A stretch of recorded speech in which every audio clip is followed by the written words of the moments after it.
12 වෙනි ගානෙන් අද පටන් ගන්න තියෙන්නේ ස්කන්ධය 2M වූ ABC ඍජුකෝණී කූඤ්ඤයක B කියන කෝණයේ අංශක 90යි C කෝණයේ ඇල්ෆා AB දිග H කියලා කියනවා CB සුමට තිරස්ථලයක ස්පර්ශ වෙලාලු තියෙන්නේ ස්කන්ධ M වෙච්ච අංශුවක් C වල තියලා CA මූණත දිගේ චලනය වෙන්න 3GH මූල වේගයෙන් ප්‍රක්ෂේප කරනවා රූපෙ චුට්ටක් ඇඳගෙනමු මෙහෙම පොළව මෙතන තියෙන්නේ CB තිරස්වයි තියෙන්නේ B කියන කෝණේ අංශක 90. ඒ කියන්නේ 90 හදන කෝණය පොළවේ තියෙන්නේ. මෙන්න මේ විදිහට තමයි එතකොට රූපෙ එන්නේ. මම මෙතනට C කියන්නම් මෙතනට B අංශක 90 මෙතන තියෙන්නේ. මෙතන එතකොට A. ඒතර අංශුව ප්‍රක්ෂේපණය කරන්නේ C වල තියලානේ. C වල තියලා තමයි එයාට ප්‍රවේගයක් දෙනවා 3GH මූල. ඔන්නෝම ප්‍රවේගයක් දෙනවා. අපි ඒක මුලදී u කියලා ගමු. u කියලා ගමු. එතකොට අපිට සුළු ගන්න ලේසි. හරි. ඊට පස්සේ මේ රූපයේ බල මාක් කරන්න එපා. තොරණ හොයන්න. එතකොට අපි ඒකට සාධාරණ රූපයක් ගන්න ඕනේ. සාධාරණ අවස්ථාවක්. ඒ කියන්නේ බල මාක් කරගන්න. මෙන්න මේ වගේ තැනකට ආවට පස්සේ ඇඳ ගන්න ඕනේ සාධාරණ රූපයක්.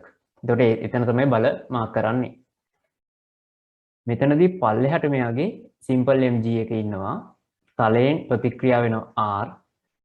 තලයෙන් ඒ කියන්නේ තලයට සමාන්තරව පල්ලෙහා පැත්තට එනවා බරේ සංරචකයක්. mg sin alpha. මෙතන c කියන කෝණය alpha කියලා කියනවනේ. ඊට පස්සේ තව කියනවා ab දිග h. ab දිග h කියලා කියනවා. ඒ කියන්නේ මේක h. හරි. ඔන්න ඔය තියෙන්නේ. අපි කියමු අංශුව කූඤ්ඤයට සාපේක්ෂව සිම්පල් f තොරණයක් තියෙනවා කියලා පල්ලෙහාට. කූඤ්ඤයට සාපේක්ෂව අංශුවට සිම්පල් f තොරණයක් පල්ලෙහාට තියෙනවා. එතකොට කූඤ්ඤයට පොළවට සාපේක්ෂව කැපිටල් F කෙනෙක් තිරස්ව තියෙනවා. හරි. එතකොට f පොළවට සාපේක්ෂව කැපිටල් දෙකයි ඉන්නේ. දෙකයි. මෙතන මෙතන මාක් වෙන්න ඕනේ 2 mg මෙයාට s කියලා ගමු ප්‍රතික්‍රියාව. පොළොවට සාපේක්ෂව 2m ට මෙන්න මේ පැත්තට කැපිටල් F තොරණයක් තියෙනවා. තව 2m ට සාපේක්ෂව අංශුවට ඒ කියන්නේ m ට මෙන්න මේ දිශාවට ඇල්ෆා කෝණයකින් සිම්පල් F තොරණයක් තියෙනවා. හරි. අපි අංශුවේ පොළොවට සාපේක්ෂ ත්වරණය හොයාගන්න ඕනේ මුලින්ම. අපි මේ ගන්න හදන පිළිවෙල ඒකනේ. පොළොවට සාපේක්ෂව අංශුවේ ත්වරණය. එතකොට සාපේක්ෂ ත්වරණ මූල ධර්මයෙන් ගන්නෙ.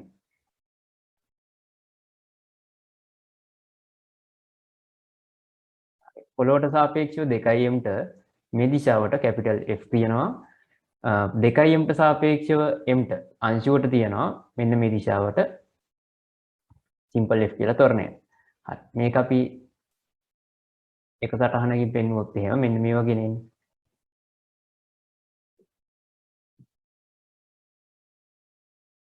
හරි.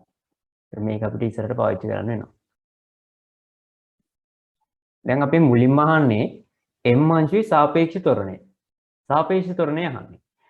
එතකොට නිකන් ත්වරණය කියලා කිව්වොත් එහෙම නිකම්ම ත්වරණය කියලා කියනවා. m අංශුවේ ත්වරණය. එතකොට ඒ ඉල්ලන්නේ එහෙම කිව්වොත් එහෙම මෙන්න මේ දෙන්නගේ සම්ප්‍රයුක්තය ඉල්ලන්නේ. ඒතර අපි සිම්පල් F වල කැපිටල් F වල ඔය දෙන්නගේ සම්ප්‍රයුක්තය අරගෙන පෙන්නන්න ඕනේ. සාමාන්‍යයෙන් නිකන් ත්වරණය කියලා ඉල්ලුවොත්. සාපේක්ෂ ත්වරණය කිව්වොත් එහෙම ඔය සිම්පල් F ගැන කියන්නේ. සාපේක්ෂ ත්වරණය කිව්වොත් සිම්පල් F.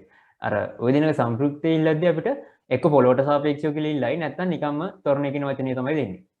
හරි. එතකොට පළවෙනි එකට උත්තරය ගන්න නම් සිම්පල් F හොයන්න එපයි. සිම්පල් F ගන්න අපිට F සමානෙන් මේ දාන්න වෙනවා පද්ධතියටයි අංශුවටයි. හරි. අපි සිම්පල් M ට තලයේ දිගේ පල්ලෙහාට තලයට සමාන්තරව F සමානෙන් මේ දාගමු. එතකොට mg sin alpha ඉන්නවා. එච්චරයි පල්ලෙහාට ඉන්නේ. විරුද්ධව කවුරුත් ප්‍රතිවිරුද්ධ බල ප්‍රතිරෝධී බල එහෙම නැහැනේ. mg sin alpha විතරයි පල්ලෙහාට ඉන්නේ. ස්කන්ධයේ m ත්වරණය පල්ලෙහා පැත්තට සිම්පල් F ඉන්නවා. කැපිටල් F මෙතන කෝණය alpha capital F cos alpha විරුද්ධව ඉන්නේ. සිම්පල් F ඍණ capital F cos alpha. මෙතන අපිට m අකුර අයින් කරගන්න පුළුවන්. g sin alpha සමානයි simple f ඍණ capital F cos alpha. එක. ඊට පස්සේ පද්ධතියටම මේ දිශාවට පද්ධතිය ගමන් කරන පැත්තට f සමානින් මේ දාමු.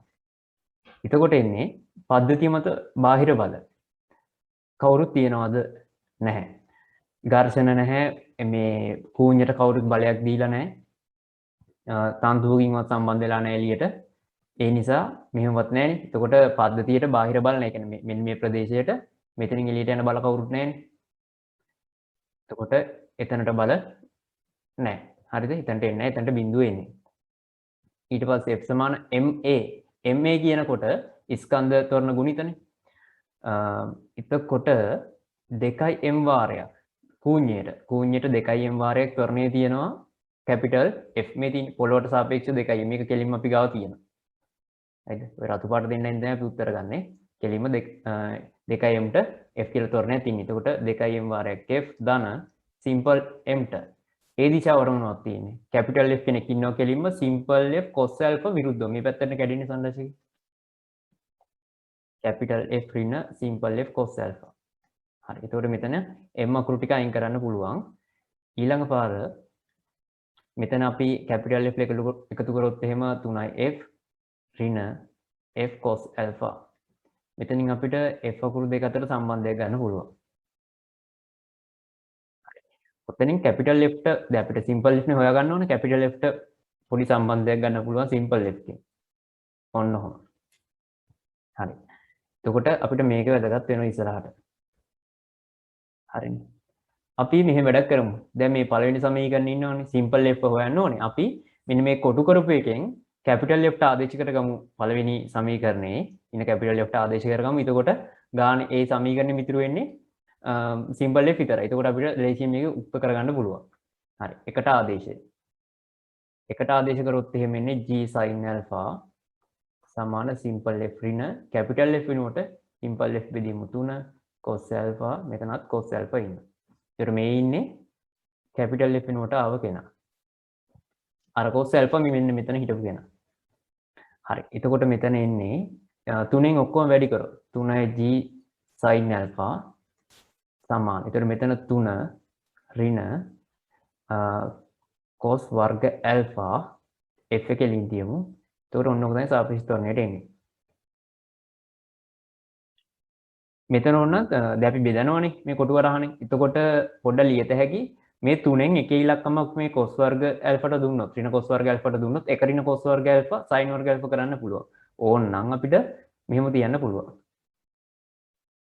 ඔන්නෝම තියන්න පුළුවන්. ප්‍රශ්නයක් නැහැ. හරි. එතකොට ඒ උත්තරේ හරි මෙතනට 3ක් ආවා. හරි. ඔන්න ඔච්චරයි උත්තරේ. ඊට පස්සේ කියනවා අංශුව කූජෙන් ඉවත් වන බව පෙන්වන්න. දැන් අපි දන්නවා අංශුව දැන් පල්ලෙහා ඉඳලා ලොකු ප්‍රවේගයකින් ඉන්නේ. එයාගේ පල්ලෙහා පැත්තට තමයි තියෙන්නේ තොරණ. ඒ කියන්නේ ගමන් කරන පැත්තට විරුද්ධව. ඒතර මෙයා උඩහට එන්නේ මේ ඒ වෙනකන් එන්නේ එතකොට මන්දනයක් යටතේ. ඒ කියන්නේ ඒ වලින් මෙයා යන්න නම් එළියට ඉවත් වෙන්න නම් මේ ආරම්භයේදී ප්‍රමාණවත් ප්‍රවේගයක් තියෙන්න ඕනේ. ලොකු ප්‍රවේගයක් දෙන්න ඕනේ. මොකද මන්දනයක් යටතේ එන්නේ. ප්‍රවේගය අඩු වෙනවා උඩට එනකොට. එතකොට අපිට වැඩ දෙකක් කරන්න පුළුවන් මෙතන. දැන් ඉවත් වෙන බවනේ පෙන්වන්න තියෙන්නේ. එකක් තමයි මෙන්න මේ F කියන දැන් උඩට යනකොට මන්දනයක් විදිහට දැනෙන්නේ. උඩහට චලිතය සැලකුවොත් F කියන මන්දනය යටතේ මේ ආරම්භක මේ u කියන ප්‍රවේගයෙන් යනකොට එයාට එයාගේ ප්‍රවේගය බිඳුව කරගන්න කොච්චර දුරක් යන්න වෙනවද? ඒ ප්‍රවේගය බිඳුව කරගන්න කොච්චර දුරක් යන්න වෙනවද? ඒක අපිට හොයන්න පුළුවන්. එතකොට ඒ දුර මෙන්න මේ AC දිගට වඩා වැඩි කියලා පෙන්න ගන්න පුළුවන් වුණොත් ඒකේ තේරුම මොකද්ද? ඒ කියන්නේ හිතන්නකෝ මේ පාර දිගටම තියෙනවා කියලා. ඒ කියන්නේ මෙතනින් බිමට වැටෙන්නේ නැහැ. දිගටම යන්න පුළුවන්. හිතන්නකෝ එහෙම. එතකොට මෙතනින් මෙයා පිටත් වෙනවා මන්දනයට තේනවා. හිතන්නකෝ මේ හරිය වගේ තමයි බිඳුව වෙන්නේ. ඒ කියන්නේ මෙතනදී අනිවාර්යෙන් ප්‍රවේගය තිවිලා නෙනේ. නැත්නම් උඩට යන්න බෑනේ. බිඳුව වෙන්නේ මේ AC දිග ඉක්මවල ගියාම. ඒ කියන්නේ මේ A වලදී ප්‍රවේගයක් තියෙනවා.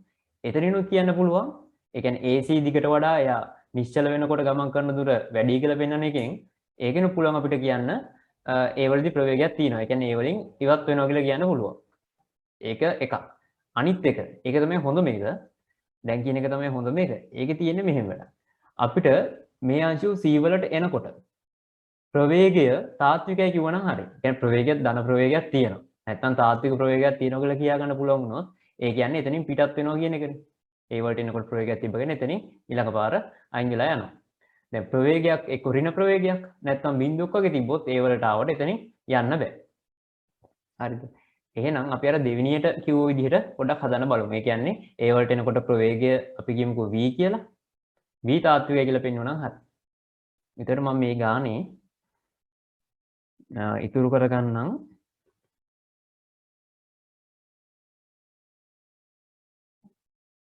මෙන්න මේ ටික. මේක පොඩ්ඩක් තියාගන්නම්. සමහර විට ඕන වෙන්න පුළුවන් සිම්පල් F එක තියාගන්නම්. මේ chart එක එකක් තියාගමුකෝ. මේක ඕන වෙන්නේ නැහැ.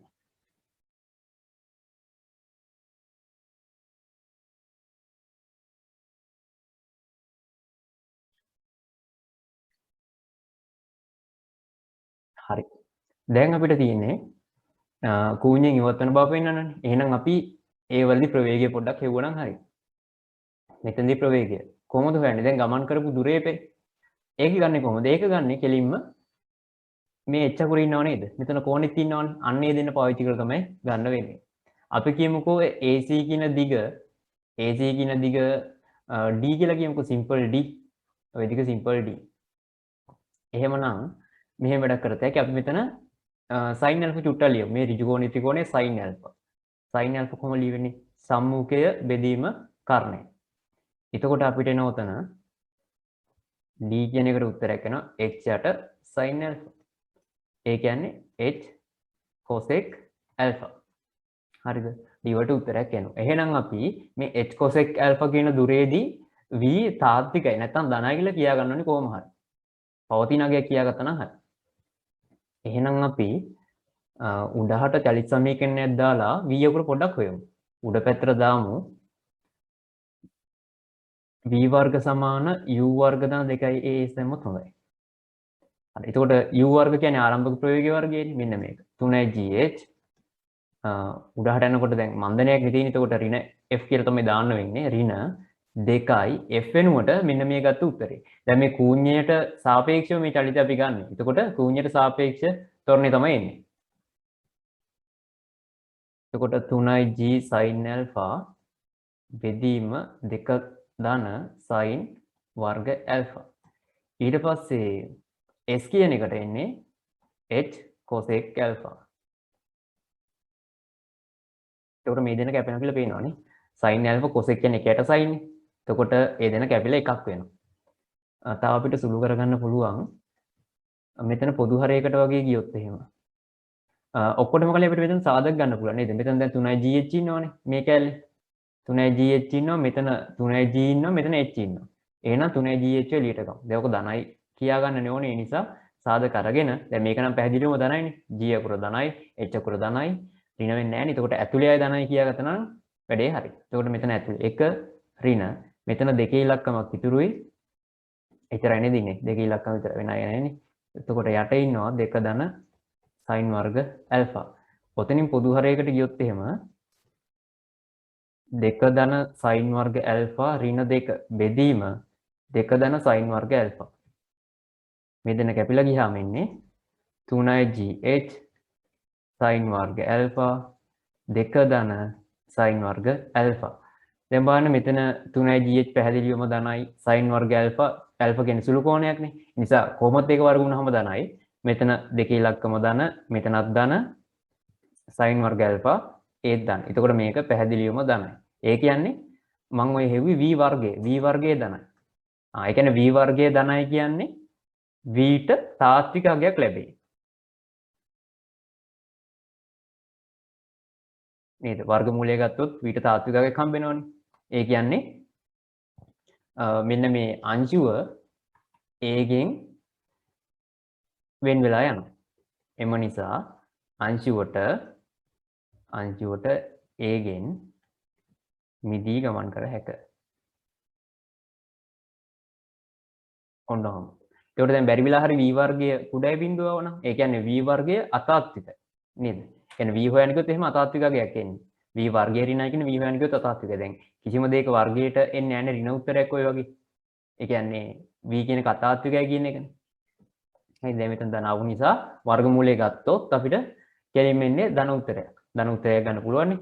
එතකොට ඒ කියන්නේ ඒ වලදී ප්‍රවේගයක් තියෙනවා. ඒ කියන්නේ එතනදී ඒවා අතරලා යන්න පුළුවන්. හරි. ඒක ඇල්ල හරි. දැන් තියෙන්නේ රෝම ඉලක්කම් 3 ඉවත් යන මොහොතේදී 2 m හි වේගය m හි සාපේක්ෂ වේගයම නම්ද? ඒ කියන්නේ දැන් කූඤ්ඤෙත් යනවනේ. දැන් අංශුව කූඤ්ඤ උඩ යන එක හරියි. ඒ අතරේ කූඤ්ඤය කරන වැඩේ ගමන් කරන තිරස්ස.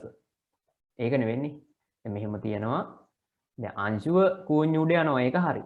ඒ අතරේ මොකද වෙන්නේ? මෙන්න මේ පද්ධතියත් මේ පැත්තට යනවා. ඕකනේ වෙන්නේ. හරි.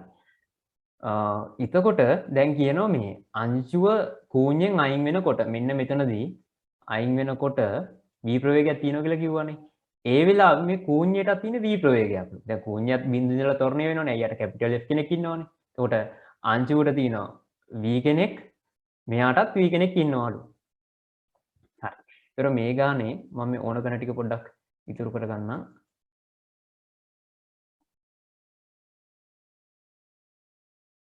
මට උතන මේ v අකුර ඕන වෙනවා.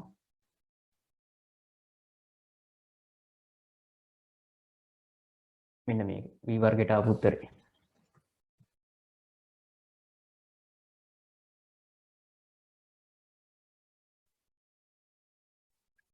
ඔන්නතර. මේකත් මොකලා දාමු. හරි. දැන් ඊළඟට මොකද කරන්න තියෙන්නේ? දැන් අපිට ඒ කට්ටිය කියනවා කූඤ්ඤයටත් තියෙනවලු අර සමාන v වේගයම ඊට පස්සේ දැන් ඉවත් වෙනවනේ දැන්. ඉවත් වුණාට පස්සේ තිරස්තලය මත පරාසය h මෙන්න මේ සම්බන්ධයෙන් ඇල්ෆා දෙනවා කියලා කියන්නේ. හරි. ඒ කියන්නේ මෙහෙමයි. දැන් මෙතන කූඤ්ඤය ඔහොම තියෙනවා. මෙතන අංශුව තියෙනවා. දැන් අංශුවට මේ අතර v ප්‍රවේගයක් තියෙනවා. ඒක හරි. හැබැයි මෙයාටත් v කෙනෙක් ඉන්නවනේ. දැන් මේ v එක කොහොමද පවතින්නේ? ඔය තියෙන්නේ 2mට සාපේක්ෂව m ගේ ප්‍රවේගය. ඒ කියන්නේ කූඤ්ඤයට, ඒ කියන්නේ කූඤ්ඤය යන්නේ නැහැ කියලා හිතුවොත් එහෙම මේ අංශුවට තියෙනවා v ප්‍රවේගයක්. හැබැයි කූඤ්ඤය යනවනේ. ඒ කියන්නේ කූඤ්ඤ ප්‍රවේගයත් මේ අංශුවට තියෙනවා. දැන් උදාහරණයක් විදිහට පෘථිවිය භ්‍රමණය වෙනවනේ. පෘථිවිය භ්‍රමණය වෙනවා නම් අපි පෘථිවිය උඩ ඉන්නවා නම් ඇත්තටම කිව්වොත් අපිත් ඒ චලනය දක්වනවා. හරි. ඒ කෝණික ප්‍රවේගයෙන් අපිත් කැරකෙනවා. හරිද? ඒ වගේ තමයි මෙතන. කූඤ්ඤයේ තියෙනවා, කූඤ්ඤ උඩ අංශුව තියෙනවා. කූඤ්ඤ ගමන් කරනවා නම් අංශුවටත් ඒ තොරතුරුම තියෙන්න ඕනේ. ඒ කියන්නේ මේ ප්‍රවේගයේ තොරණ ඒ ටික තියෙන්න ඕනේ. කූඤ්ඤෙත් එක්ක තියෙන දේවල් ටික. ඊට අමතරව කූඤ්ඤයට නැති ටිකක් තියෙන්න පුළුවන්. දැන් එහෙම කෙනෙක් තමයි මේ v අකුර. කූඤ්ඤයට සාපේක්ෂව. කූඤ්ඤය නිශ්චලයි කියලා හිතුවොත් එම්ම v ප්‍රවේගයක් තියෙනවා. හැබැයි කූඤ්ඤ යන නිසා, කූඤ්ඤ උඩ ඉන්න නිසා ඒ v එකත් මෙයාට තියෙනවා. ඒ කියන්නේ අපි එතන පොඩ්ඩක් හදලා ගත්තොත් මේ v පොළවට සාපේක්ෂව අංශුවේ ප්‍රවේගය චුට්ටක් හොයන්න ගියොත් එහෙනම් මොකද වෙන්නේ? අපිට කියන්න පුළුවන් v m 2mට සාපේක්ෂව ධන v 2m පොළවට සාපේක්ෂව. පොළවට සාපේක්ෂව 2mට. කෙලින්ම මේ පැත්තට v ප්‍රවේගයක් තියෙනවා. තව කියනවා අපිට කූඤ්ඤයට සාපේක්ෂව අංශුවට ඒත් v ප්‍රවේගයක් තියෙනවා උඩ පැත්තට මෙන්න මෙහෙම ඇල්ෆා කෝණයකින් තියෙන. හරි. මේ දෙන්නගේ සංප්‍රයුක්තය. ඉතින් ඕක අපිට එකට ඇඳලා තියන්න පුළුවන් නැත්නම් මෙහෙම වැඩක් කරන්න පුළුවන්. දැන් අපිට තියෙන්නේ මෙන්න මෙහෙම ඔක ඇඳලා පෙන්නනවනේ. v මෙතනත් v මෙතන ඇල්ෆා. ඕක ඉතින් මෙහෙම කරන්න පුළුවන්. ඔක සංරචක කරලා පොඩ්ඩක් ගන්න පුළුවන්. මෙහෙම. ඒ කියන්නේ මේ ඇල v එක සිරස් වලට කඩනවා සංරචක වලට කඩනවා. එතකොට අපිට පුළුවන් කියන්න මෙන්න මෙතන v එකතු වෙනවා v cos alpha කෙනෙක්. v ට එකතු වෙනවා v cos alpha කෙනෙක්. ඊට පස්සේ උඩහට එනවා v sin alpha කෙනෙක්. හරි. ඔන්න මොකද? ඒතකොට මෙතන අංශක 90යි කෝණය. හරි. දැන් මෙහෙම වැඩක් වෙන්නේ. මෙන්න කෝණියේ තියෙනවනේ. දැන් කූණ්‍යයට v ප්‍රවේගයක් තියෙනවා හරි. දැන් අංශුව මේ කූණ්‍යයෙන් වෙන් වෙනකොටම අංශුවට තියෙනවා මෙහෙට v ධන v cos alpha කෙනෙක් ඉන්නවා. උඩහට තියෙනවා v sin alpha කෙනෙක්. හරිද? ඒතර මෙයා මෙහෙම ප්‍රක්ෂිප්තයක තමයි යන්නේ. මෙන්න එහෙම ප්‍රක්ෂිප්තය කියන්නේ කූණ්‍ය අතහැරියා ප්‍රක්ෂිප්තයක ගියා. ඔන්න ඔහම යනවා. ඊට පස්සේ ඒ පරාසය තමයි ඔය අහන්නේ. ඒතර කූණ්‍ය අමතක කරලා දාන්න. කූණ්‍යෙන් ගන්න ඕන දේවල් ටික අරගෙන කූණ්‍ය අයින් කරලා දාන්න. ඒතර ඔය ප්‍රක්ෂිප්තය තමයි මෙයා යන්නේ. හරි. අපිට කියනවා මේ තිරස් පරාසය තමයි h කියලා කියන්නේ. ඒතර මෙයා කොච්චර උසක් වැටුණාද පල්ලෙහාට? ඒ කියන්නේ මෙන්න මේ කූණ්‍ය මුදුනේ ඉඳන් ඔය චලිතේ පටන් ගත්තේ. පොළොවට වැටෙනකොට කොච්චර විස්ථාපනයක් වෙනවද? ඒ මට්ටමේ ඉඳලා පල්ලෙහාටනේ h කියලා විස්ථාපනයක් ගන්නවා පල්ලෙහා පැත්තට. හරි. ඔන්න ඔච්චරයි. එහෙනම් අපිට ඔක ප්‍රක්ෂිප්තයක් වගේ පොඩ්ඩක් හදන්න තියෙන්නේ. v අකුර ඔහොමම තියදී ගාන හදමු. අන්තිමට v ට මෙන්න මෙතනින් ආදේශ කරගමු. හරි. එහෙනම් අපිට තියෙන්නේ පොඩ්ඩක් ඒ ප්‍රක්ෂිප්තය හදන්න තියෙන්නේ. මෙන්න මෙතන h කියලා ගමු. ඊට පස්සේ මෙයා h දුරකට ගිහිල්ලා වැටෙනවා.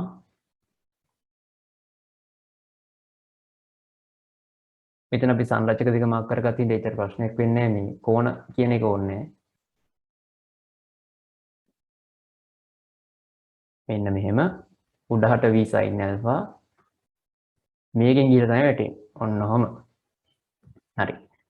අපි පොඩක් එන තිරසට දාමු සමීකරණයක් s සමාන ut. අපි ප්‍රක්ෂිප්ත වලට දාන්නේ එහෙමනේ. තිරස් චලිතය සලකනවා තිරස් එක සලකනවා තිරස් එකට දාන්නේ s සමාන ut. එතකොට s කියන එක h තිරස් පරාසය තිරස් ප්‍රවේගයට එන්නේ. එතකොට v ධන v cos alpha කාලය t. දැන් අපි තිරස් චලිතය සලකන්නේ ඔය කාලය කියන එක ගන්න. ඊට පස්සේ කරන වැඩේ t වරගෙන මෙහෙම ඔන්න ඔහම තියාගෙන එයාට එක කියමුකෝ. සිරස් චලිතයේ සලකමු අංශුවේ. ඔන්න ඔහම. එතකොට s කියන එක දැන් සිරසට දාන්නේ. චලිත සමීකරණේ සිරසට දාන්නේ. හැබැයි මේ අංශුව අන්තිමට පොළොවට ඇවිල්ලා තින්නේ නේද? සිරස් පැත්ත මම ධන කියලා සලකනවා. හැබැයි ඍණ පැත්තට ඇවිල්ලා තියෙනවා. ඒ කියන්නේ මෙයාගේ මේ විස්ථාපනය ඍණ h. මම උඩහට සමීකරණේ දාන්නේ අවසානයේදී ඇවිල්ලා තින්නේ හිටපු තැනිනුත් පල්ලෙහාට. ඒ කියන්නේ ඍණ පැත්තට ඇවිල්ලා තියෙන නිසා ඍණ h ut කියන එකට u කියන එකට v sin alpha කාලයට t. ඒකට මේ උත්තර අපිට දාගන්න පුළුවන්. h v එක ධන cos alpha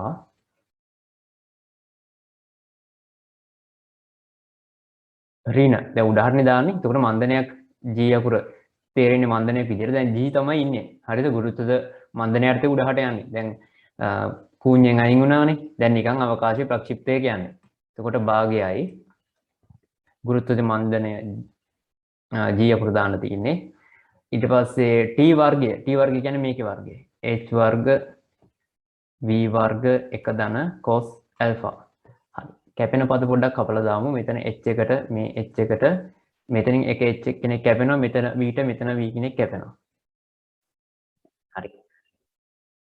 අමිතනත් වර්ගයක් කරනවානේ. හරි.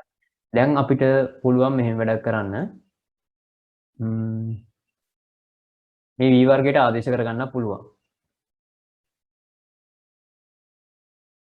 අපි පොඩ්ඩක් හරස් ගුණිතයක් දාගමුද මෙන්න මෙයාගෙන්. එක ධන cos alpha ගේ වර්ගයෙන්. පොඩ්ඩක් ඒක වැඩි කරගත්තොත් හොඳයි. එක ධන cos alpha ගේ වර්ගයෙන් පොඩ්ඩක් හරස් ගුණිතයක් දාගමු. එතකොට ඒක වැඩි කරගත්තොත් මෙතන ඍණනේ ඉන්නේ. එතකොට ඍණ එක ධන cos alpha ගේ වර්ගය වෙනවා සමාන. මෙතන එක ධන cos alpha එක ඉන්නවනේ. මේ හරස් ගුණිතය දැම්මා කියලා එකයි කැපෙන්නේ. එතකොට තව එකක් ඉතුරුයි. sin alpha උඩට එක වරහණක් ඉතුරු වෙනවා. එකක් කැපෙනවා යට එක්කෙනත් එක්ක. ඔන්න ඔහම ඍණ මෙතන gh යට 2යි v වර්ගය. එකයට v වර්ගය කියන එකට මේක පරස්පරය අරගෙන අපි මෙතනින් ලියමු. එතකොට 2 ධන sin වර්ග alpha උඩට යනවා. 3යි GH sin වර්ග ඇල්ෆා පල්ලෙහාට එනවා. ඔන්න ඔහමයි වෙන්නේ. හරි. එතකොට එතන කැපෙන පද GH ට GH කැපෙනවා. දැන් අපිට පුළුවන් හරස් ගුණිතයක් ආයෙ දාගන්න වෙනවා. ඒතකොට දැන් උත්තරේ දිහා පොඩ්ඩක් බැලුවොත් එහෙම එක දන cos alpha පද සාධක අරගෙන නේද? මෙහෙම වැඩක් කරමු. ඒතකොට තනි වෙලා ඉන්නේ දෙකේ ඉලක්කමක්. අපිට මෙහෙම වැඩක් කරගන්න පුළුවන්. මෙයාව මෙහෙට අරගෙන මෙයා මේ පැත්ත චුට්ටක් ගමුකෝ. මොකද වෙන්නේ බලන්න. මම එකපාරම ලියන්නම්. දැන් මේ වම් පැත්ත එක්කෙනා දකුණට අරගෙන මේ එක දන cos alpha සාධකත් එළියට අරගෙනම ලියන්න. එතකොට මේ පැත්තට එන්නේ මම මෙහෙන් ලියන්නම්කෝ 2 ධන sin වර්ග ඇල්ෆා. එයා වම් පැත්තට ගත්තා. අර දකුණේ ඉන්න ඍණ එක්කෙනා වමට ගත්තා. ඒකට එයා ධන වෙලා එන්නේ. ඒතර මෙතන 6යි sin වර්ග ඇල්ෆා වෙනවා. සමාන. දැන් මෙයා එහා පැත්තට ගිහිල්ලා එක ධන cos alpha එක් සාධක එළියට ආපුවාම ඇතුලේ ඉතුරු වෙන්නේ sin alpha කෙනෙකුයි මෙයා ධන වෙලානේ යන්නේ. එතකොට එකකුයි cos alpha කෙනෙකුයි ඉතුරුයි. හරි. ඊට පස්සේ sin වර්ග ඇල්ෆා ගෙන් වැඩි කරමු. මෙන්න මේ 6යි sin වර්ග ඇල්ෆා ගෙන් වැඩි කරමු. දැන් මේ දෙකේ ඉලක්කමක් ඉතුරු කරගන්න එපේ. ඒ මෙයා කියලා හිතමුකෝ. හරි. එතකොට එයාව තනි කරගන්න ඕනේ. අනිත් ඒවා අයින් කරගන්නත් ඕනේ. එතකොට මම මෙහෙම කරන්නම්. මේකෙන් වැඩි කරලා මේකේ හැපැත්තට දාන්න ඍණ කරලා sin වර්ග ඇල්ෆා. එතකොට එකපාර ලියන්නම්. 1 ධන cos alpha sin alpha ධන cos alpha ධන 1 අර වැඩි වෙච්ච 6යි sin වර්ග ඇල්ෆා මෙහෙන් ලියන්නම්.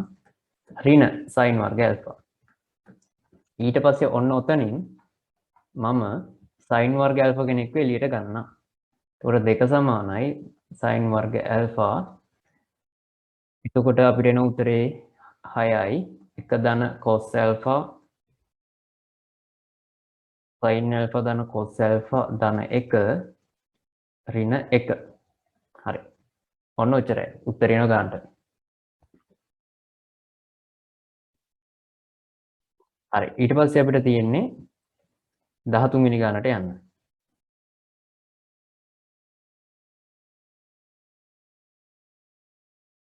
හරි. දැන් තියෙන්නේ 13 වෙනි ගාන. ඒකේ කියන්නේ දෛශික ගානක් තියෙන්නේ. ABC ලක්ෂ 3ක පියටුම් දෛශික දෙනවා අපිට. O මූලයේ අනුබද්ධයෙන්. එතකොට මුලින්ම OA OB OC ලියා ගන්න ඕනේ.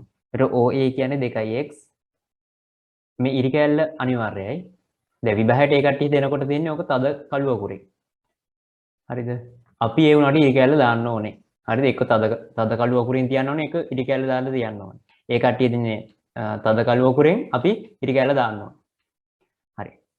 එතකොට එතන 2x OB කියන එක 3y ඊට පස්සේ OC කියන එක 9x ඍණ 4y. හරි. කොහොමද කියන්නේ ඒක රේඛීයයි කියලා? කරන් තියෙන මෙච්චරයි. AB සමාන lambda BC ආකෘතිය ගන්නවා කියලා පෙන්නුවොත් ඒ කියන්නේ අපි මේ දෛශික පාවිච්චි කරලා පියුම් දෛශික ටික පාවිච්චි කරලා මේ සම්බන්ධය ගන්නවා කියලා පෙන්නුවොත් එහෙම අපිට කියත හැකි ABC කියන තුන් දෙනා ඒක රේඛීයයි. හරිද? එතකොට සමාන්තර නම් මොකද්ද කියන්නේ? දැන් මේකෙදි කියවෙන්නේ ABC ඒක රේඛීයයි කියලා. ඒකට පිළිවෙල මාරු වෙන්න පුළුවන්. ඒතකොට lambda ධන ඍණ වෙන්න පුළුවන් ඒක ප්‍රශ්නයක් නැහැ. තව අපිට කියත හැකි දැන් ඔක සමාන්තරන. දැන්කෝ AB CD දෙන්නෙක් සමාන්තර වුණොත් එහෙම. එතකොට පෙන්වන ආකෘතියත් ඔන්න ඔකම තමයි. ඒත් ඔකම තමයි. හැබැයි එතන වෙනසකට තියෙන්නේ දැන් මෙතන A අකුර B අකුර අකුරු දෙකයි. මෙතන දෙකක්. අකුරු වර්ග හතරක් තියෙනනේ. ඒ වුණාට මෙතන අකුරු වර්ග 3යි තියෙන්නේ. ඒ කියන්නේ මේ B අකුර පොදුයි.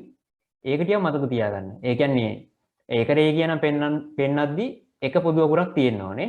සමාන්තර නම් අකුරු හතරක් වෙන්න ඕනේ. හරිද? එතකොට මේ සමාන්තර එකෙන් ඒක රේඛිය එක ගන්න පුළුවන්.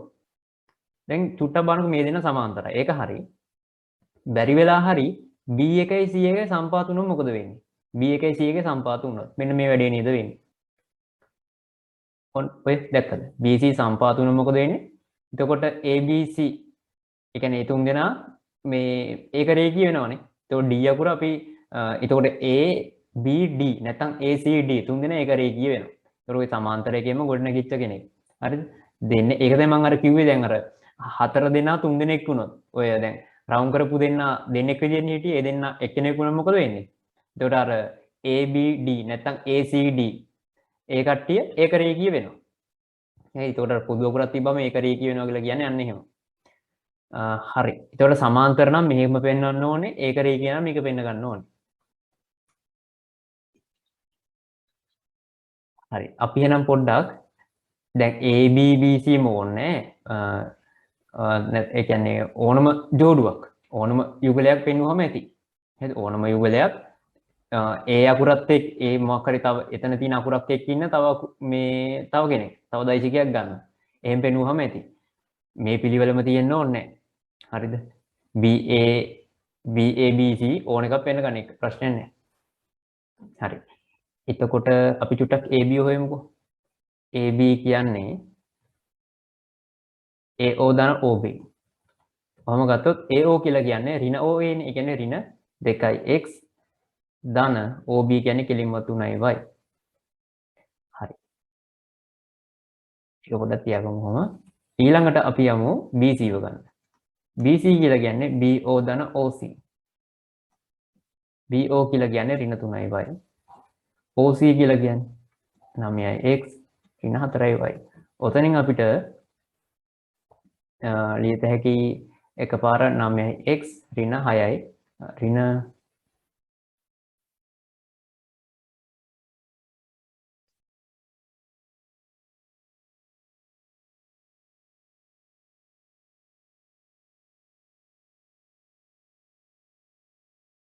මේ ගානේ පොඩි වැරද්දක් කළා තියෙන ටයිප් කරනකොට මෙතන මේ OC කියන එක එන්නේ 9යි y ඍණ 4ix 9යි y ඍණ 4ix එන්න ඕනේ. ඒක පොඩ්ඩක් හදාගන්න එතන මේ ටයිප් කරද්දි වරද්දලා. එතකොට OB හරි OC කියන එක එතකොට මෙතන මේ කපලා ලියන්න ඉතුරු ටික. ඍණ 3යි y මෙතනට එන්න ඕනේ 9යි y ඍණ 4ix. අන්න ඔහොම එන්න ඕනේ. එතකොට මෙතන සුළු කරාම එන්නේ මෙතනින් එනවා 6y මෙතනින් ඍණ 4x. හරි. මෙතනින් අපිට පුළුවන් එළියට ගන්න දැන් උඩ එක්කෙනා දිහා බැලුවොත් එහෙම 3y ඍණ 2x නේ ඉන්නේ. එහෙනම් අපි මෙතන ওই පිළිවෙලටම දැන් යටත් තියෙනවා අපි යටින් ගමු දෙකේ ඉලක්කම. මොකද වෙන්නේ? 3y ඍණ 2x නේ. BC. දැන් උඩ AB දිහායි යට ඉන්න BC දිහායි බැලුවොත් එහෙම බරහන් කොටස දෙන්නගෙම එකයි නේද? ඒ නිසා අපිට මෙතන මෙයාට 1 කිව්වොත් මෙයාට 2 කිව්වොත් එහෙම දැන් මේක කවදාකවත් බෙදන්න බෑ හොඳේ. බෙදුවොත් එහෙම තනිකර වැරදි. දෛශික බෙදන්න බෑ. ඒ හින්දා අපි කරන්නේ 1න් 2ට ආදේශ කරනවා. 1න් 2ට ආදේශය. ඒ කියන්නේ දැන් සාමාන්‍ය විදිහට ගත්තොත් එහෙම දැන් මේක දෛශික නොවුනා නම් ඕක බෙදුවොත් එහෙම වරහන් දෙක කැපිලා ගිහිල්ලා දැන් මම මේ අන්තිමට කරන ප්‍රකාශනය එනවා. ඒත් අපිට දෛශික වලදී වැඩේ කරන්න බෑ. දෛශික බෙදන්න බෑ. හරි. එතකොට 1න් 2ට ආදේශ කරපුවාම එන්නේ BC සමානයි දෙවාරයක් මෙන්න මෙතනට AB. හරි. පද මාරු වෙලාවට කමන්නේ පොදු දෙන්න කියලා නම් හරි. එතකොට මේක අපිට කියත හැකි මෙය AB සමාන lambda BC ආකෘතිය වේ. එම නිසා ABC ඒක රේඛීය වේ. හරි. ඔන්න ඔච්චරයි. දැන් අපිට ඊළඟට දැන් තව කැලක් කියනවා CACB අනුපාතය. CACB. ඒ කියන්නේ ඔතන ඕනේ නිකන් ওই වගේ කෙනෙක්. ඒ කියන්නේ ඒක මේ අනුපාත ලකුණ දාලා ලියුවොත් එහෙම මෙහෙම ඕනේ. m ට n ඔන්නෝම ඕනේ. මේක නිරූපණය කරන තව විදිහක් තමයි මෙන්න මේක. හරිද? එතකොට දැන් අපි හොයාගත්තේ BCAB. ඒකේ තේරුම මොකද්ද? BC දැන් මෙතන ගානට ධන දෙක නේද ඉන්නේ. ඒ කියන්නේ BC කියන එක AB වගේ දෙගුණයක් තේරුම. ඒකට අපි චුට්ටක් ගත්තොත් පොඩ මාක් කරලා බලමුකෝ ABC කොහොමද ඉන්නේ කියලා. BC කියන එක AB වගේ දෙගුණයක්. හරිද? දෛශික දෙක සමාන කියන්නේ දිශා දෙක සමානනේ. ඒතකොට දිශා දෙක අමතක කරන්නකෝ. විශාලත්ව බැලුවොත් එහෙම ඊතල දෙක අමතක කරොත් අපිට කියන්නේ 2යි AB BC ට සමානයි. ඒ කියන්නේ AB ලා වගේ දෙන්නෙක් BC. ඒ කියන්නේ BC තමයි ලොකු. right? AB කියන එකට අපි x කිව්වොත් 2x කියන්නේ BC ට. එතකොට මෙයා අපි කිව්වොත් එහෙම 1යි කියලා මෙයා වගේ දෙගුණයක්. දැන් අපෙන් ඉල්ලන්නේ CACB. එතකොට මේක ඔක්කොම කොටස් තුනක් කියලා අපිට ගන්න පුළුවන් සමස්තය. එතකොට CACB නේ. එතකොට CACB මේ ඔක්කොම තුනක් නම් මේක දෙකක්. එහෙනම් මෙතනට එන්නේ CACB කියන එකට එන්නේ 3ට 2. CACB 3ට 2යි. ඔන්න ඔහමයි එන්නේ. AB කියන්නේ BC ගෙන් භාගයක්. නැත්නම් BC කියන්නේ AB වගේ දෙගුණයක්. එතකොට AB කියන එක එකක් වුණොත් BC කියන එක දෙගුණයක්. එතකොට ඉල්ලන්නේ CACB. CA කියන්නේ මේ සමස්තය කොටස් 3යි. CB කියන්නේ කොටස් 2යි. 3ට 2යි. හරි. දැන් ඉල්ලන්නේ ඔක බෙදීමක් විදිහට. 3ට 2. ඔන්න ඔච්චරයි. මේ මෙන්න එතන වැරද්ද පොඩ්ඩක් හදාගන්න. හරි. ඊළඟ කොටසට යමු. චිත්ගුණිතය අර්ථ දක්වන්න කියලා කියනවා. A තිත B කියලා කියන්නේ මොකක්ද? A තිත B කියන්නේ මෙන්න මෙහෙම. A කියලා දෛශිකයක් තිබ්බොත් B කියලා දෛශිකයක් තිබ්බොත් මේ දෙන්න අතර කෝණය θ නම් අතර කෝණය හොඳේ θ නම් අපිට A තිත B මෙතන තිත තියෙන චිත්ගුණිතය ගන්න පුළුවන් මේ විදිහට. මාපාංක A මාපාංක B cos θ. එතකොට θ කියන්නේ මොකද්ද? මේ AB අතර කෝණයේ cos අගය. ඔහොම. එතකොට දැන් සාමාන්‍යයෙන් අපිට තිබ්බොත් එහෙම A කියලා කෙනෙක් දුන්නොත් x1i y1j B දුන්නොත් එහෙම x2i y2j කියලා ඔය ගුණිතේ විදි දෙකකට යන්න පුළුවන් අපිට. විදි දෙක තමයි මම දැන් මේ තීර ටික මතක් කරන්න පොඩ්ඩක්. A තිත B සාමාන්‍ය ගුණිතෙන් යන්න පුළුවන්. x1i y1j මෙතනටත් එන්නේ එතකොට x2i y2j ඔන්නෝම සාමාන්‍ය ගුණිතය කිව්වේ නිකම් වරහන් ප්‍රසාරණය කරන විදිහට කරන්න පුළුවන්. එතකොට මම මුලින්ම මේ පළවෙනි පදයෙන් දෙවෙනි වරහනේ ඔක්කොම අය වැඩි කරන්නම්කො. x1 x2 i වාරයක් i දාන. ඊට පස්සේ x1 y2 j වාරයක් i. ඊට මේ දෙවෙනි පදයෙන් වැඩි කරොත් එහෙම y1 x2 j වාරයක් i. ඊට පස්සේ y1 y2 j වාරයක් j. හරි. දැන් ඒතකොට මෙතන සුළු කරගන්න කොහොමද තවදුරටත්? මෙහෙම වැඩක් තියෙනවා. මෙහෙම තීරිය එකක්. දැන් ඔය i තිත i කියන එකට තිත්ගුණිත දැම්මොත් මොකක්ද එන්නේ? මාපාංක i මාපාංක i දෙන්න අතර කෝණය. i කියන්නේ මොකද්ද? තිරසල තියෙන ඒකක දෛශිකයනේ. එතකොට එයින් ඒකක දෛශික දෙකක් අතර කෝණය.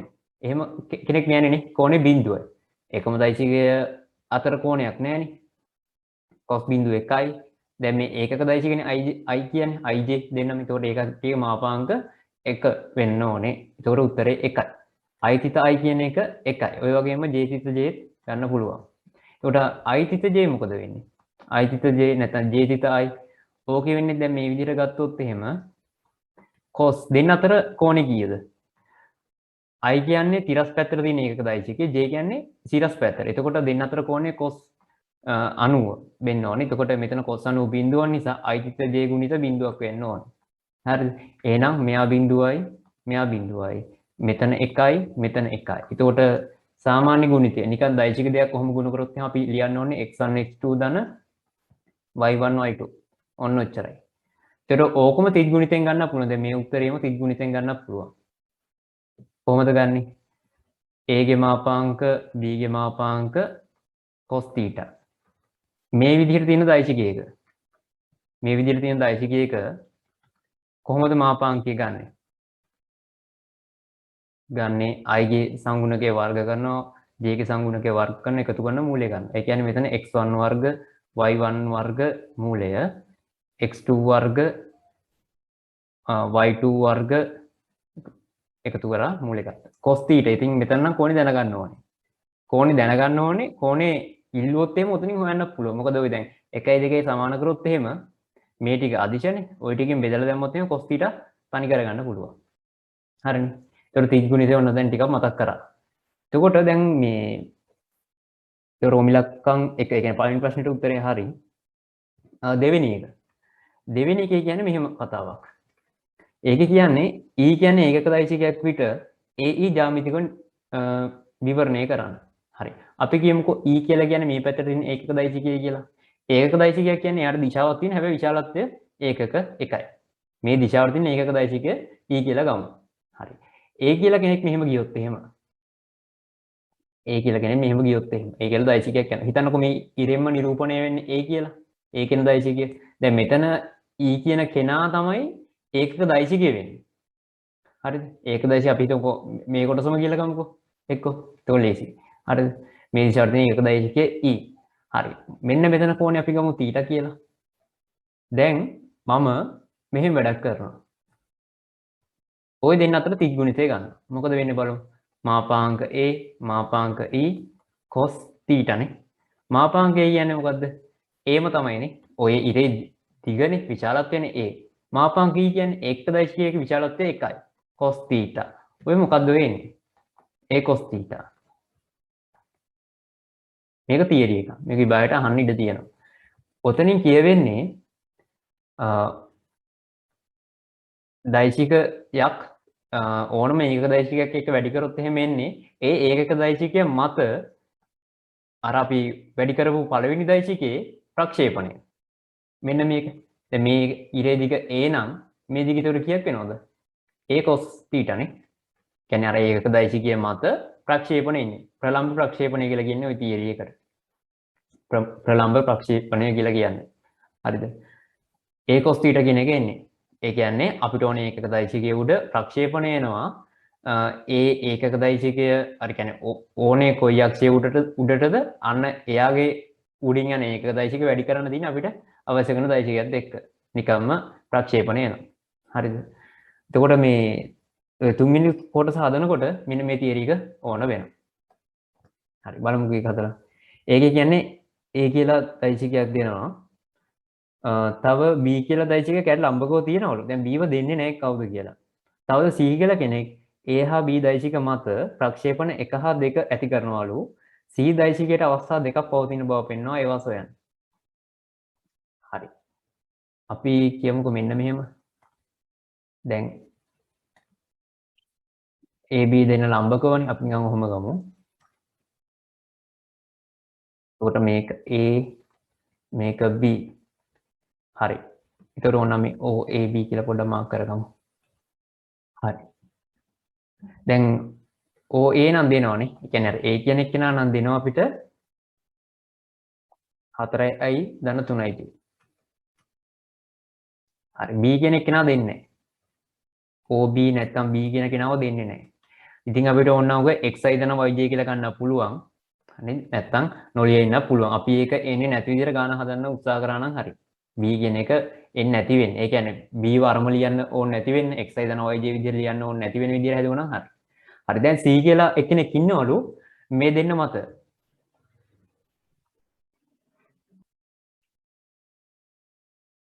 C කියලා කෙනෙක් ඉන්නවලු එයා A සහ B මත ප්‍රක්ෂේපණ ඇති කරනවලු A ගේ උඩ එකකුත් B ගේ උඩ දෙකකුත් විදිහට. එහෙම කරන C දෛශිකය අවස්ථා දෙකක් යටතේ තියෙන බව පෙන්වන්න තියෙන්නේ. ඒ කියන්නේ ඔය වැඩේ කරන C දෛශිකය කියන්නේ C කියලා දෙන්නෙක් ඉන්නවා කියලා පෙන්වන්නයි තියෙන්නේ. C ලා දෙන්නෙක්. C ට උත්තර දෙකක් එනවා කියලා පෙන්වන්නයි තියෙන්නේ. හරි. මම දැන් C නම් හොයන්න වෙනවා x ධන y ඒ කියන්නේ xi ධන yj විදිහට ගන්න වෙනවා. එතකොට මම C කියන එක OC කියලා ගන්නවා. OC කියලා ගන්නම්. එතකොට C එයා ගන්නම් xi ධන yj. හරි ඔන්න ඔච්චරයි. එතකොට මම ඕක ඇඳ ගන්නවා මේ මැද්දෙන් ඇඳ ගන්න. එතකොට මට ලේසි. හරිද? ඔය කටිය ලේසි වෙන විදිහට ඇඳ ගන්න එක. හරි ඔන්න ඔහොම. ඔහොම ඇඳගත්තාම මෙතන කෝණයට θීටා කියලා කියන්නම්. මේක විතර අනුවරින්න θීටානේ. හේතුව මේක ලම්බකයි. ඔන්න ඔක ලම්බකයි. හරි? මේ දෙන කොළ පාට දෙන ලම්බක නිසා. හරි. දැන් මෙහෙම වැඩක් කරන්නම්. ප්‍රක්ෂේපණය දැන් ඔය OC කියන කෙනා මෙයාගේ මත වැටෙනවා ප්‍රක්ෂේපණය. ඒක දෛශිකයත් එක්ක වැඩි කරාම OB ගේ ඒක දෛශිකයත් එක්ක වැඩි කරාට පස්සේ මේ පැත්තට වැටෙනවා. එතකොට අපිට චුට්ටක් මාක් කරගන්න පුළුවන් මෙතන 90යි මෙතන 90යි. එතකොට මෙතන C මෙන්න මොන කරන දෛශිකය. එතකොට OA ගේ උඩ ඉන්න ඒකක දෛශිකයත් එක්ක වැඩි කරාට පස්සේ මේ දිග එනවා. මේ දිග අපිට එනවා A දෛශිකය මත ප්‍රක්ෂේපණය 1යි OB මත 2යි. හරි. දැන් CY ඉල්ලන්නේ x අකුර y අකුර හොයන්න ඕනේ. අපිට මොනවද පාවිච්චි කරන්න පුළුවන්? දැන් අර කලින් ඉගෙන ගත්ත තියරි එක දාන්න පුළුවන් මෙතනට. ඒ කියන්නේ මේ පාරේ තියෙන ඒකක දෛශිකය E1 කියලා කියන්නකෝ. E1. එතකොට ඒකක දෛශිකය කොහොමද හොයන්නේ? දැන් මම OA ව දන්නවා නම් එයාගේ උඩ ඉන්නේ ඒකක දෛශිකය. ඒ කියන්නේ OA දිශාවට තියෙන ඒකක දෛශිකය කොහොමද හොයන්නේ? එයාව එයාගේ මාපාංකයෙන් බෙදුවා නම් හරිනේ. විශාලත්වය බෙදුනට පස්සේ අර විශාලත්වය එකක් වෙනවනේ. හරිද? දිශාව විතරයි ඉතුරු වෙන්නේ. හරි. ඔන්න ඕක තමයි E1 කියලා කියන්නේ. එතකොට මේ පැත්තට තියෙන එකට මම දැනට මෙහෙම ලියා ගන්නම්.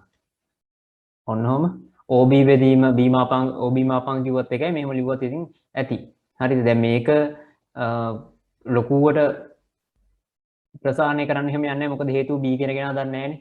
එයාවත් ලියාගත්තොත් XY අකුරු වලින් එහෙම වැඩේ සංකීර්ණ වෙනවා. හරි. අපි හිමින්සරේ වැඩේ කරගමු. මුලින්ම මෙන්න මේ AC ගුණිතය චුට්ටක් අරගෙන බලමු. AC ගුණිතය කියන්නේ මෙහෙමයි. C වැඩි කරන්නේ මෙන්න එහෙම ගමුකෝ. A මත ප්‍රක්ෂේපණය.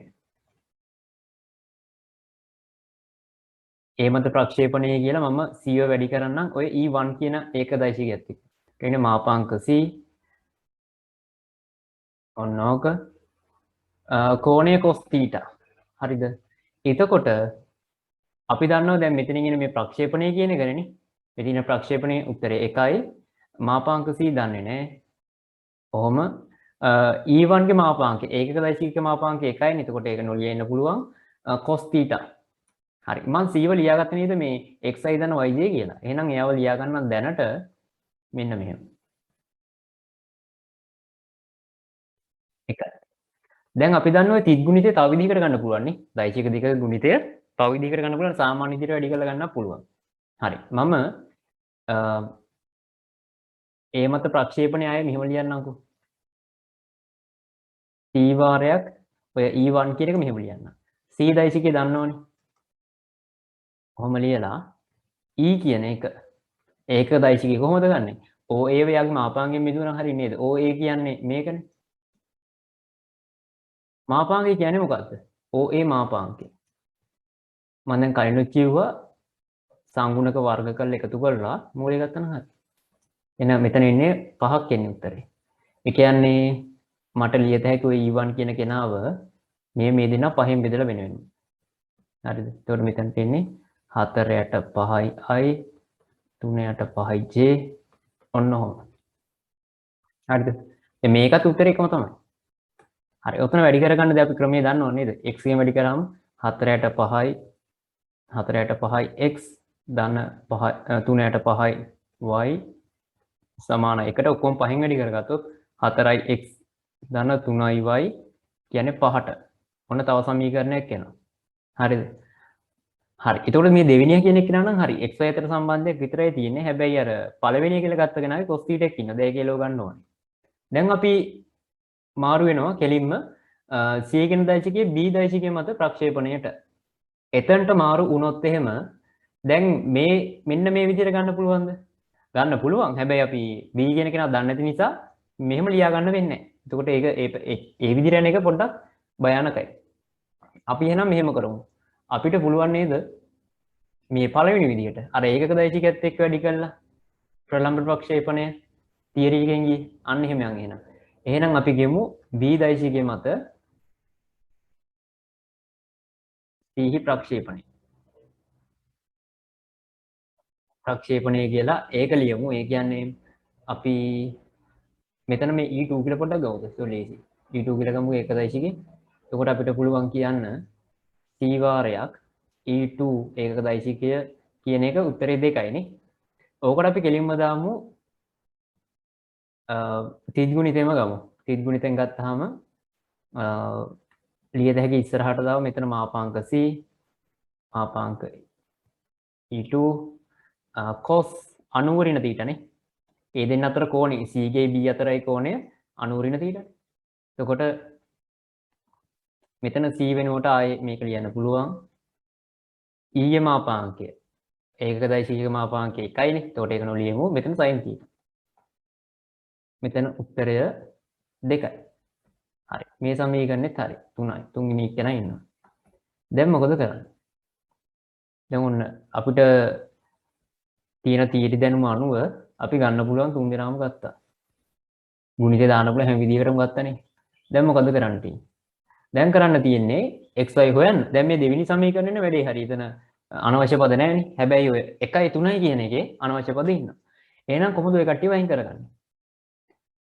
ඒ කියන්නේ තීටනේ අනවශ්‍ය එක්කෙනානේ. එයාව වයින් කරගන්නේ කොහොමද?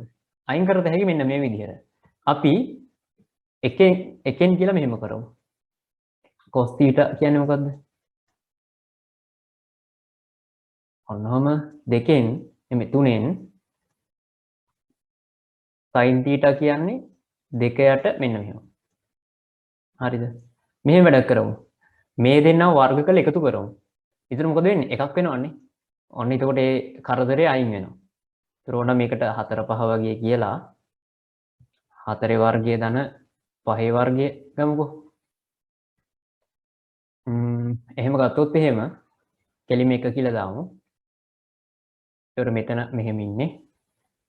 මෙතන 4 යට මෙන්න මෙහෙම ඉන්නේ. හරි. එතකොට හරස් ගුණිත දාගමුකෝ. උත්තරේ එන්නේ x වර්ග ධන y වර්ග මෙතනට 5ක් ඉතුරු වෙන්නේ. හරිනේ. ඔන්න එතකොට 6 වෙනි සමීකරණය කියමුකෝ මෙයාට.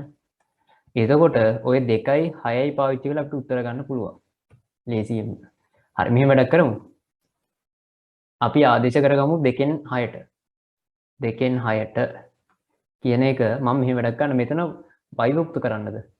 5 ඍණ 4x කරන්නම් 3ෙන් බෙදන්න y එනවන්නේ. ඕක ගෙනල්ලා දාන්නම් 6ට. එතකොට අපිට කරන්න තියෙන්නේ x වර්ග ධන y වර්ග වෙනුවට අර ආදේශ කරමු 5 ඍණ 4x වර්ග යට 3 වර්ගනේ 9 කළම ගන්න එකපාරයි. මෙතන 5ට සමානයි 9න් හරස් ගුණිතය දා ගන්නම්. එතකොට එන්නේ 9x වර්ග. මෙතන ප්‍රසාරණයකට ගන්නකො 25 ඍණ 40x ධන 16x වර්ග 16x වර්ග ඊට 45යිනේ 45 කියලා එනවා. එතකොට මෙතනින් 9x වර්ග 16x වර්ග 25x වර්ග වෙනවා. මෙතනින් ඍණ 40x ඉන්නවා 45 මෙහෙට ආපුවාම ඍණ 20 වෙනවා බිඳුවයි. ඔක්කොම පහෙන් බෙදුවොත් එහෙනම් 5x වර්ග ඍණ 8x ඍණ 4 සමාන බිඳුවයි. මේක පොඩ්ඩක් හිතලා බැලුවොත් එහෙම 10 වරක් දෙකෙන් එනවා නේද? 10 වරක් දෙකෙන් 20 හැදෙනවනේ. 10 වරක් දෙකෙන් එනවා අපිට පුළුවන්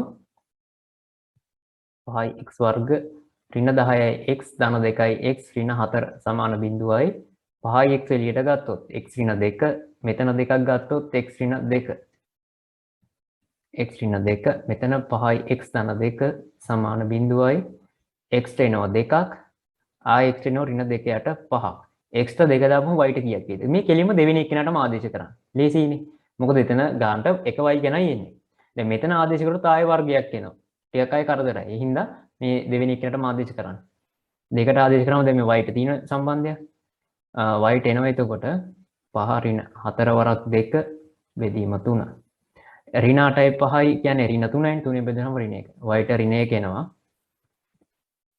ඊට පස්සේ x ට මෙයාගේ දැම්මොත් මොකද වෙන්නේ y ට එන්නේ 5 ඍණ 4 ඍණ 2 බෙදීම 5න් වැඩි කරාම ඍණ 8 බෙදීම 5 වෙනවා යට 5යි එතකොට මෙතන 5 වරක් 5 25යි 25යි 8යි 33ක් නේද 33යි ආයි අර 5 මේ 5 25යි ඔන්න y ට එන උත්තර එතකොට c ට එන උත්තර දෙක මම මේ උඩින් ලියන්නම් එකක් තමයි 2i ඍණ j අනිත් එක තමයි ඍණ 2 බෙදීම 5යි i ධන 33 බෙදීම 25යි j ඔන්න ඕක තමයි එන්නේ ඊට පස්සේ දෙවෙනි කොටසට යමු ඒකේ කියන්නේ බර w ද දිග 2a ද වූ ab දණ්ඩක් හා බර බර W දිග 2යි A වෙච්ච AB දණ්ඩයි ආය බර 2යි W දිග 4යි A වෙච්ච BC ඒකාකාර දණ්ඩයි B හිදී ඍජුකෝණීව දෘඩව. ඒ කියන්නේ එතන හැරෙන්න බෑ. අර කව කට්ට වගේ හැරෙන්න බෑ. දෘඩව තියෙන්නේ. එල් අකුර වගේ තද වෙන්න හොඳට වෙල්ඩින් කරලා කියලා හිතන්නකෝ. n එහෙම තියලා තියෙනවා සංදි කරලා තියෙනවා. පද්ධතිය ඒ ලක්ෂයෙන් එල්ලා සමතුලිත වීමට ඉඩ හරි සමතුලිත පිහිටීමේදී AB සිරසට θ අනත නම් tan θට උත්තරයක් ගන්න කියනවා. හරි අපි ගමු මේ විදිහට. ඔන්න ඔය විදිහට ගමුකෝ. එතකොට මෙන්න මෙතන ඉඳන් එල්ලලා තින්නේ දැන්. ඒ වලින්. හරි ඒ වලින් එල්ලලා තියෙන්නේ. එතකොට බරවල් වැඩ කරන විදිහ බලමු චුට්ටක්. දැන් මෙතනින් AB කියන එක්කෙනාගේ දිග W. ඒක පල්ලෙහාටම ගන්නම්කෝ ඒක. මෙයාගේ එයාගේ 4යි W. නෑ 2යි W නේ. 2යි W. එතකොට මෙයාගේ W මෙයාගේ 2යි W. මෙයාගේ ගානට දෙකට බෙදා යන්නේ දිග 2යි A කියන්නේ මෙතන AA. මෙතනින් ගානට 2යි A ගානේ බෙදෙන්නේ. 2යි A 2යි A. හරි. දැන් ගුරුත්ව කේන්ද්‍රය කොහොමද තියෙන්නේ සාමාන්‍ය? ගුරුත්ව කේන්ද්‍රය තියෙන්නේ අර එල්ලලා තියෙන තැනට ගානට සිරස පල්ලෙහේ. කියන්නේ මෙන්න මේ වගේ නෙදී. ඔන්න ඔය කෙලින් තියෙන්නේ. ඔන්න ඔය කෙලින් තියෙන්නේ. හරි. එතකොට අපිට කියන්නේ මෙතන A නම් මෙතන B මෙතන C නේ. මෙතන අංශක 90යි. මෙන්න මේ AB කියන කෙනා සිරසත් එක්ක හදන කෝණය. θ කිව්වොත් ඔන්න ඕක තමයි හොයන්න කියන්නේ. tan θ හොයන්න කියන්නේ. හරි. මේ වගේ ගාණක් හදන්නේ කොහොමද? මේක දැන් මෙතන A වලින් මෙහෙම මුලදී සෙට් කරලා තිබිලා අතාරින. අතෑරියාම මෙහෙම කොහොම පැදිලා නතරලා තියෙන්නේ. ඒතර ඔය වගේ ගණන් වල අපි සමතුලිතය සලකනකොට මේ A ලක්ෂයේ වටේ ගූර්ණයක් බිඳුවයි කියලා මෙන්න මේ වගේ උත්තර ගන්න පුළුවන්. ඒ කියන්නේ tan θ එන උත්තර දින කෝණ වලට උත්තර අන්න ඒ දේවල් ගන්න පුළුවන්. ඔය කැරගිච්ච තියෙනවනේ තැන. අන්න එතන වටේ ගූර්ණයක් ගත්තොත්. හරි ඒක පොඩ්ඩක් මතක තියාගන්න. දැන් අර මෙන්න මෙහෙම ගානකුත් තියෙනවනේ මේ ඔය කට්ටිය දැකලත් ඇති අර මේ දණ්ඩකුයි බෝලයකුයි මෙහෙම කොහොම තියලා අතාරිනවා ඊට පස්සෙත් කියන්නේ මේ හැරිලා තියෙන කෝණේ අන්න ඒ ගානෙත් ඒ වගේ තමයි. එතනක් දැන් මෙහෙම අතෑරියහම මොකද වෙන්නේ? මේ ගානට මේ වගේ පිහිටුමක නතරලා තියෙනවා. ඔහොම. එතකොට ඒකෙත් මේ වගේ හැරිච්ච කෝණ අහනවා අපි. එතකොට ඒ ගාන මේ වගේ ඔය කැරකුණ තැන වටේ ගූර්ණයක් ගත්තා නම් හරි පද්ධතියට. හරි. එතකොට මේ ගානේ අපි ගූර්ණයක් ගත්තා නම් හරි ඒ ලක්ෂ්‍ය වටේ පද්ධතියටම. හරි. එතකොට මෙහෙම පොඩ්ඩක් දාගන්නම්. කෝණ ටික පොඩ්ඩක් එහෙම විස්ථාපනය කරගත්තු. මෙතන θ නම් මෙතන 90නේ. මෙතන 90 රින θ. මෙතන ආයේ θ නේ. හරි. ඔන්නෝම ඉන්නේ. අපි කියමු පද්ධතියේ සමතුලිතතාවය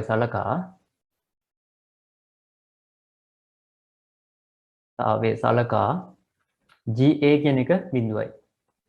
හරි. එතකොට මේ W දෙන්නකින් විතරයි ගූර්ණය එන්නේ. එතකොට මෙයාගෙන් එන ලම්බක දුර එන්න ඕන එක මෙන්න මේකනේ. W වාරයක් ওই දුර. D1 කියන්නකෝ. අනිත් එක්කනගෙන් එන්න ඕන දුර මෙන්න මේක D2. ඔන්න ඔය ටික හොයාගත්තා නම් හරි. හරි. එහෙනම් W වාරයක් මේ D1 කියන එක ලේසියිනේ. A sin θ නේ. මේකෙන් මේ ඉස්සරට කඩලා ගත්තා නම් හරි. A sin θ. ඍණ 2යි W වාරයක්. මෙන්න මේ කළු පාට දිගේ. ඕක කොහොමද ගන්නෙ? හරි ලේසි. ඒක තියෙන්නේ දැන් මේ 2යි A ඉන්නවනේ මෙන්න මේක. ඒක cos θ කරලා මෙහෙම කඩලා ගන්න. එතකොට මේ දිග එනවනේ. ওই දිගෙන් මෙන්න මේ ටික අඩු කරා නම් හරි නේද? අර ඕන කරන චුට්ට එනවනේ. ඒ මම ඔය රැලි වලින් එන චුට්ට මොකද්ද? 2යි A sin θ නේ. 2යි මේ මුළු 2යි A වලින්ම sin θ ගත්තාම මේ ඉස්සරට එන ගෑල්ල. හරි. එහෙනම් එන්න එච්චරයි කරන්නේ. මම කරන්නේ වරහනක් දාලා මුලින්ම 2යි A cos θ ගන්න. අර මේ දිග ගන්න. හරිද? ඊට පස්සේ එකෙන් අඩු කරන්න ඕනේ 2A sin θ. ඔන්නෝම මොකද බිඳුවයි. W අකුරකුයි A අකුරකුයි කැපෙනවා. මෙතනින් කෙලින්ම sin θ එනවා. ඍණ 4යි cos θ එනවා. ධන 4යි sin θ ඉන්නවා. එතකොට sin ලක්ම 5යි sin θ වෙනවා. එහා පැත්තට ගියම 4යි cos θ වෙනවා. cos යටට ගන්න sin මෙහෙට ගන්න. අනේ cos එහෙට ගන්න මේ 5 මේ පැත්තට ගන්න. එතකොට tan θ කියන එක 4/5. උත්තරේ එනවා.